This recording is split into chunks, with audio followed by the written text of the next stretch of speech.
안녕하세요. 사랑하는 성도님, 생명의 주님이 우리와 함께 하십니다. 우리와 함께 하시는 주님을 찬양합니다. 기도합시다. 하나님 감사합니다. 새로운 주간을 희망으로 맞이합니다. 저희들의 삶이 언제나 하나님의 선하신 인도하심을 따르며 말씀 안에 거하는 삶 되게 하여 주시옵소서. 오늘도 저희들은 주님의 말씀을 사모하며 또 말씀 듣기가 너무 행복하여 주님 앞에 섭니다. 오늘도 주님께서 우리에게 친히 다가오셔서 귀한 말씀, 생명의 말씀으로 채워 주시옵소서. 예수님 이름으로 기도합니다. 아멘. 네, 오늘 말씀은 출애굽기 37장 1절에서 29절 전체입니다. 제가 오늘 말씀은 전체 읽지 않고 처음부터 묵상을 나누도록 하겠습니다. 자, 37장 1절입니다. 부살렐이 조각목으로 궤를 만들었으니 길이가 2규빗 반, 너비가 1규빗 반, 높이가 1규빗 반이며 순금으로 안팎을 싸고 위쪽 가장자리로 돌아가며 금틀을 만들었으며. 자, 오늘 37장의 말씀은 이제 우리가 어제 말씀 혹시 보셨나요? 어제 말씀에서부터는 이제 드디어 성막을 만들기 시작합니다. 그래서 성막의 골조가 세워지고 이 성막 전체가 만들어지는 그러한 모습입니다. 이제 오늘 말씀에서는 그 성막 안에 이제 지성소에 안치될 언약궤에 대해서, 그리고 성소, 내 성소에 안치될 떡상과 등잔대 그리고 분향단을 실제로 만드는 모습을 담고 있어요. 자, 그러니까 우리가 25장에서 하나님께서는 모세에게 이렇게 만들어라, 모든 사이즈와 또 재료와 어떤 방식으로 만들어야 할지를 다 말씀해 주셨어요. 그리고 오늘 말씀은 그렇게 주신 말씀에 따라서 실제적으로 그렇게 만드는 모습을 보여주고 있습니다. 그래서 이 내용을 보면 25장에 나왔던 말씀이 사실은 그대로 반복이 되고 있어요. 사이즈가 얼마로 되고 뭐로 만들었고 하는 것이죠. 자, 맨 먼저 1절부터는 언약궤를 만드는 내용입니다. 자, 근데 언약궤를 누가 만듭니까? 부살렐이 조각목으로 만들었다. 자, 하나님께서는 하나님의 영이 있는, 지혜가 있는 자를 세우라고 하셨고 부살렐을 지명하셨어요. 그리고 그에게 지혜를 주셨습니다. 부살렐뿐만 아니라 그와 함께 이를 만들 그러한 오홀리압이라든지 다른 책임자도 세웠죠. 자, 근데 부살렐은 이처럼 법궤라든지 떡상이라든지 등잔이라든지 아니면 분향단 같은 아주 소중한 성물을 만드는 일을 담당하고 감독했습니다. 오홀리압이라고 하는 사람은 아마도 성막의 전체적인 기둥이라든지 널판이라든지 그 구조라든지 하는 그러한 큰 건물 중심의 일을 맡았던 것으로 생각이 됩니다. 자, 그래서 1절부터 9절까지는 언약궤를 만드는 것인데 하나님이 말씀하신 대로 조각목으로 만들었어요. 아카시나무로 또 순금으로 그 안팎을 쌌어요. 그리고 고리 넷을 만들고 채를 만들어서 그것도 역시 금으로 쌌습니다. 그리고 순금으로 속죄소를 만들었습니다. 자, 속죄소는 언약궤가 있으면 그 언약궤 위에 올려놓는 것이 속죄소입니다. 이게 판인데요. 언약궤 크기의 판인데 보통 언약궤 뚜껑이라고 생각하기 쉽지만 사실은 언약궤 뚜껑을 위해서 만든 게 아니고 이 속죄소를 따로 만든 것을 두 가지를 이렇게 함께 올려놓는 것이 바로 언약궤입니다. 속죄소 혹은 시은소, 시은좌, 은혜를 베푸시는 곳이라는 그러한 용어로도 사용이 됩니다. 자, 속죄소를 만들었어요. 순금으로 만들었죠. 자, 이 속죄소는 모든 성물 중에 가장 귀하고 중요한 곳입니다. 성막인 이유는 언약궤가 있기 때문입니다. 그리고 그 언약궤 위에 속죄소가 놓여 있습니다. 이 속죄소를 보니까 금으로 그룹 둘을 양쪽에 쳐서 만들어라. 자, 속죄소 판이 있는데 그 판 양쪽에 그룹입니다. 어떻게 생겼는지는 몰라요. 이게 여러 사진들이 있는데 제가 이제 밴드에 다 올릴 텐데요. 그 모양을 보면 각각 달라요. 사람이 이렇게 한 것도 있고 천사 같기도 하고 무슨 날개처럼 이렇게 되어 있는데 사실은 실제로 그 그림이 요즘처럼 뭐 사진 찍어서 남겼다든지 그런 게 없으니까 그냥 상상으로 그렇게 만들 뿐입니다. 자, 이렇게 속죄소를 만들었어요. 자, 속죄소, 죄를 사하는 곳이란 뜻이죠. 왜 이곳이 속죄소일까요? 또 이것은 사실 이제 이후에 이스라엘 백성들이 1년에 한 번 대제사장을 통해서 바로 속죄소 위에 피를 뿌리며 온 백성의 죄 사함을 받는 자리가 바로 이곳이었고, 하나님이 바로 이곳에 임재하고 계시고요. 하나님은 형상으로 만들지 말라고 했기 때문에 속죄소는 양쪽에 그룹이 있지만 그 가운데는 텅 비어 있습니다. 아무 모양도 그곳에 새겨놓지 않은 곳이죠. 성경에서 하나님의 발등상, 하나님이 좌정하시는 곳, 바로 이 속죄소 그곳을 지칭하는 표현이기도 합니다. 그러니까 가장 중요한 자리, 가장 거룩한 자리입니다. 그래서 속죄소를 만들어라. 그리고 이 끝 저쪽에 속죄소와 한 덩어리로 양쪽을 네 모퉁이가 되겠죠. 그것에 위에 그룹이 이렇게 날개를 서로 마주보는 형태로 하여서 속죄소를 이렇게 내려다보는 모습으로 만들어라 라고 되어 있습니다. 자, 그 다음에 만든 것은 떡상이죠. 상입니다. 이것은 출애굽기 25장 23절 이하에 또 나와요. 역시 똑같은 내용이 나오겠습니다. 조각목으로 만들고 순금으로 둘러싸고 금태를 떠두르고, 자, 떡상은 뭐였죠? 그렇습니다. 이곳에 떡 12덩이, 빵 12덩이를 쌓아놓는 곳입니다. 이스라엘 12지파를 상징하는 떡이죠.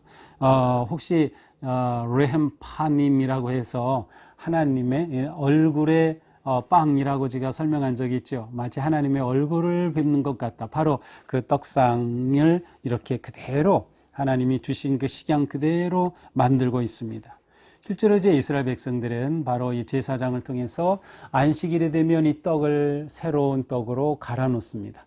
그리고 교체된 그 이전에 놓았던 떡은 제사장이 먹습니다.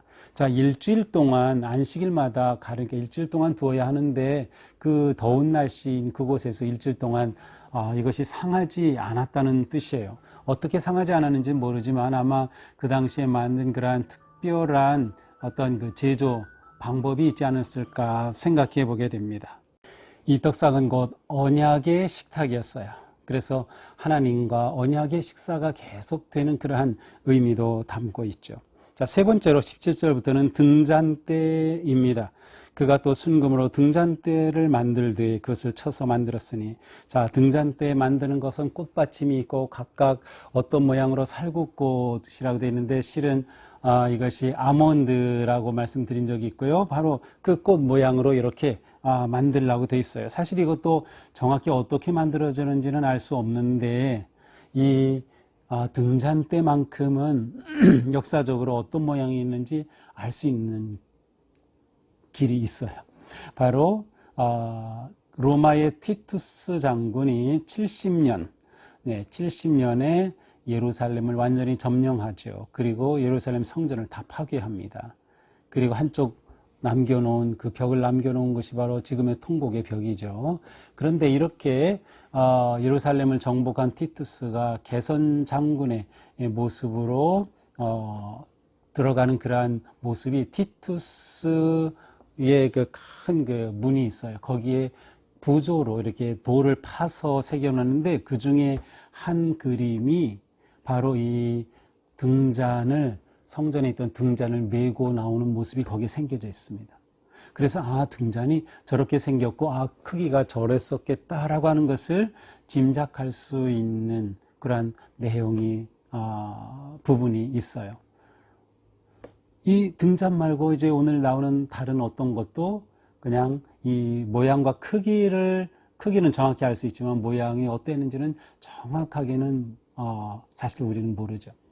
자, 이렇게 등잔대를 만들었어요. 등잔은 24시간 불을 밝힙니다. 매일 아침 저녁으로 이것을 관리하고요. 그래서 등잔을 통해서 항상 그 내성소를 비추게 되어 있어요.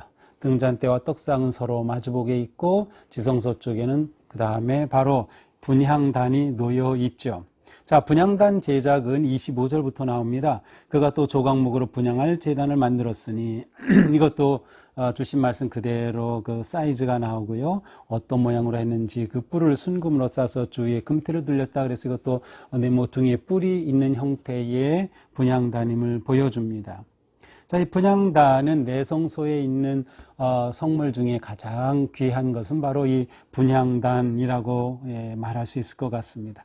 아침과 저녁에 2번 이 분향단을 향을 피우도록 되어 있었습니다. 자, 이것이 오늘 말씀이에요. 그래서 25장에서 읽었던 내용이 그대로 반복되면서 실제로 그대로 만들었음을 기록해 놓고 있습니다. 자, 우리는 이 말씀을 보면서 무엇보다 하나님께서 만들라고 한 그대로 만들었다. 이 점이 중요합니다. 모든 말씀이 똑같이 반복되고 있죠. 다시 말하면 순종이 생명이다. 순종이 생명이다. 하나님께서 이렇게 하라 하셨으면 그대로 하는 겁니다. 만들다가 왜 이거는 더 안 맞는 것 같은데 차라리 이렇게 하면 더 좋을 텐데 하는 생각이 얼마든지 들 수 있으나 전혀 그렇게 하지 않았어요. 하나님이 주신 말씀 그대로 하는 것이죠. 자, 우리 인간의 길도 마찬가지예요. 하나님께서 너희가 이 길로 가라. 이게 복의 길이다. 이게 생명의 길이다. 말씀해 주셨는데 우리가 그 말씀 그대로 따르기만 하면 되는 거예요. 순종이 생명입니다. 우리가 온전히 순종할 때 하나님의 우리를 향한 놀라운 계획이 성취되는 것이죠. 우리는 이러한 삶을 살 때 무엇보다 말씀 중심의 삶을 살아야 합니다. 자, 언약궤가 이스라엘의 모든 것의 중심입니다. 성막의 중심도 이스라엘에 이동할 때, 이스라엘 백성들이 진을 칠 때 다 이 언약궤 중심으로, 자, 언약궤가 딱 있고 성막이 있으면 그곳으로 동서남북으로 세 지파씩 12지파가 딱 진을 치고 또 이동을 하게 돼 있어요. 언약궤를 따라가는 것이죠. 언약궤를 따라가는 것이에요. 이스라엘 백성들이 요단강을 건너 가나안에 들어갈 때도 제사장들이 언약궤를 벤 그 발이 처음 물에 닿을 때 물이 다 갈라지고 멈추는 역사가 일어났죠. 그렇습니다. 오직 언약궤를 따른다. 언약궤 안에는 무엇이 있어요? 모세가 받아온 2 돌판, 십계명이 그 안에 있는 것이죠. 다시 말하면 하나님의 계명, 말씀이 그들을 이끌어가는 겁니다. 말씀 중심의 삶, 이것이 매우 매우 중요합니다. 이것이 하나님과 우리와의 관계를 결정합니다. 우리가 말씀을 통해 하나님을 뵙고 하나님의 음성을 듣고 하나님의 마음을 알고 또한 하나님과의 관계가 세워지고 하나님과 깊은 사귐이 있게 되는 것이죠. 말씀이 살아있는 곳에 하나님의 임재와 영광이 있다. 그래서 우리가 매일매일 말씀에 집중하고 말씀을 나누고 듣는 것 너무도 중요한 일입니다. 말씀을 공부하는 것, 묵상하는 것, 암송하는 것, 우리가 말씀 중심으로 살아가기 위해 매우 중요한 것이죠.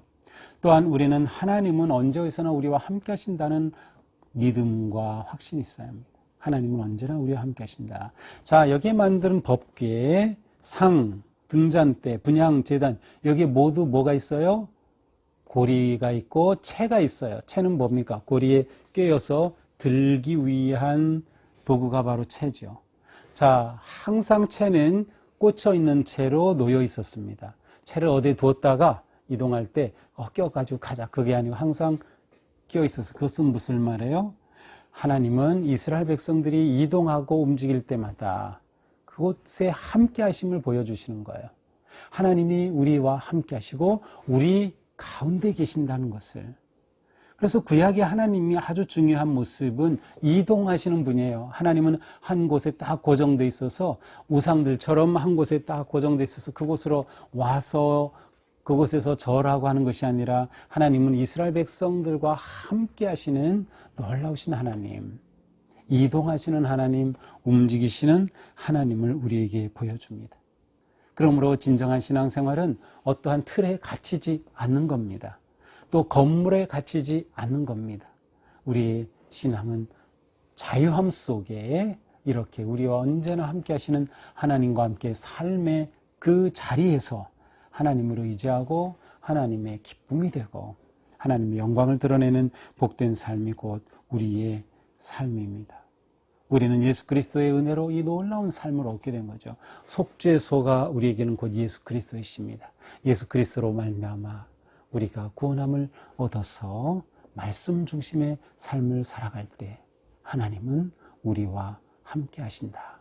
그러니 우리는 마음 든든하게 두려워하지 말고 걱정하지 말고 또 고난과 어려움 속에서도 넉넉히 이겨낼 것을 바라보고 주님 도우심을 신뢰하며 오늘 하루도 승리의 길을 걷기를 주님의 이름으로 축복합니다. 기도합시다.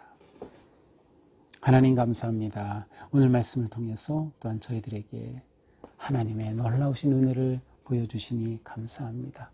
우리를 얼마나 사랑하시는지, 우리가 가는 그곳 어디에나 우리와 동행하시고 함께해 주시는 주님, 저희가 이 주님의 은혜를 잊지 않고 오직 주님만 바라보게 하여 주시옵소서.